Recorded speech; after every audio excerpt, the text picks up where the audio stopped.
Echoes of the End doesn't try to reinvent the genre. It's an action RPG with a simple story about a war, a kidnapped sibling, and a mission to stop an invasion. You play as Rin, a magic user with strong ties to her brother Kor. What starts as a routine border check quickly turns into a fight against soldiers from a rival kingdom, with Kor taken hostage and Rin teaming up with a scholar named Abram to warn their army.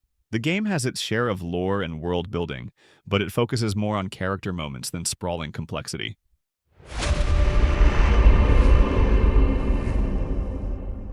The story mixes personal stakes with the bigger threat of invasion.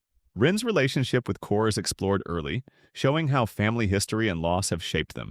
Abram's connection to Rin's late father adds another layer, and his growing bond with Rin plays out naturally through shared hardships. While the heroes get depth, the villains are underused, often replaced by generic soldiers that don't offer much variety in fights. Combat uses a toned-down Souls-like system, mixing melee attacks, blocking, dodging, and magical abilities. Rin's powers revolve around manipulating gravity, pulling enemies into each other, or pushing them back, while Abram can stun enemies or hold them for quick kills. Both characters have skill trees for upgrades, but the range of enemies doesn't push the mechanics far. The most variety comes from boss fights, while regular encounters often feel repetitive.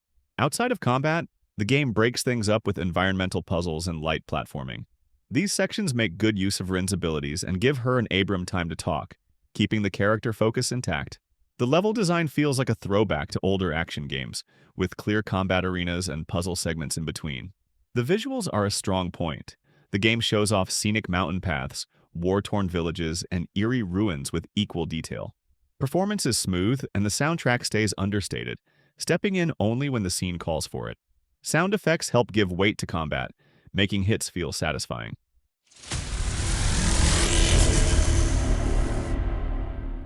Echoes of the End is a well-paced action RPG that plays it safe but executes its ideas well. The story works because of its characters, not its twists, and the combat is enjoyable even if it's not very deep.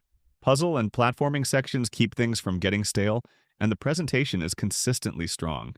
It's not the kind of game that will redefine the genre, but at around 14 hours, it's a satisfying weekend play with enough charm to leave a good impression. For more, check out our reviews of Mafia: The Old Country or Gradius Origins. Thanks for watching.